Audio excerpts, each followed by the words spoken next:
घर पर भी आग लगा दी गई है। पार्लियामेंट भी आग की लपटों में घिर चुका है। फाइनेंस मिनिस्टर को तो सड़कों पर निकालकर जूतों से मारा गया प्रोटेस्टर्स के द्वारा। और इसी सब में एक अनफॉर्चुनेट डेथ हुई पूर्व प्रधानमंत्री की वाइफ की, जब उनके घर पर आग लगाई गई। कारण है इस सब गुस्से के पीछे? क्या सिर्फ सोशल मीडिया बैन करने की वजह से हमें ये सब देखने को मिल रहा? काठमांडू में हजारों लोगों की भीड़ इकट्ठी हुई थी प्रोटेस्ट करने के लिए।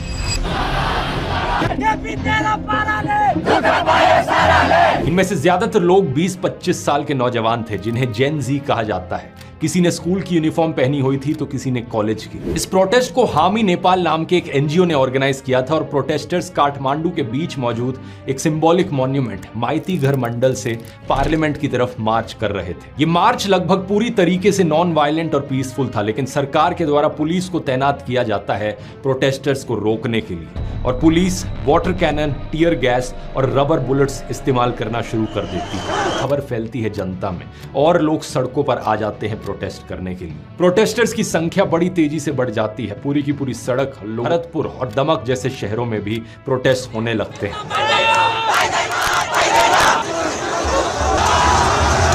इंस्टाग्राम, व्हाट्सएप, यूट्यूब, स्नैपचैट और ट्विटर जैसे लगभग सभी बड़े सोशल मीडिया प्लेटफॉर्म्स इसमें शामिल थे। बाद में सोशल मीडिया ऐप्स पर बैन लगाया गया तो टिकटॉक्स को ऐसे वीडियोस से फ्लड कर दिया गया नेपाली लोगों के द्वारा, नेपाली यूथ के द्वारा। आम नेपालीज की डेली लाइफ में आने वाली परेशानियों का और पॉलिटिशियंस के बच्चों के लैविश लाइफस्टाइल का, नेताओं के बच्चे जो डिजाइनर क्लोथ्स में घूमते हैं और लग्जरी गाड़ियां शो ऑफ करते हैं। टिकटॉक पर भी #NepoKids और #NepoBaby ट्रेंड करने लगा। 8 सितंबर को हुए प्रोटेस्ट में भी एक पोस्टर पर लिखा था, पॉलिटिशियंस के बच्चे विदेश से गुची के बैग्स लेकर लौटते हैं और आम लोगों के बच्चे ताबूतों में। यानी तो मेरा खुद का एआई प्लेटफॉर्म है जहां पर आपको दुनिया के सारे टॉप एआई मॉडल्स एक ही जगह पर मिलेंगे। ChatGPT, जेमिनी, ग्रॉक, डीपसीक, इन सब के प्रीमियम वर्जन्स, जिनको अगर आप अलग से लेने बैठ गए इनका टोटल कॉस्ट 10,000 रुपए पर मंथ से ज्यादा का पड़ जाएगा। लेकिन एआई फिएस्टा में ये सारे प्रीमियम एआईस आपको मिलेंगे सिर्फ 999 रुपीज पर मंथ में। साथ ही हर एक एआई फिएस्टा के सब्सक्रिप्शन के साथ आपको ये अल्टीमेट प्रॉम्प्ट बुक, जिसमें 3000 से भी ज्यादा प्रॉम्प्ट्स हैं,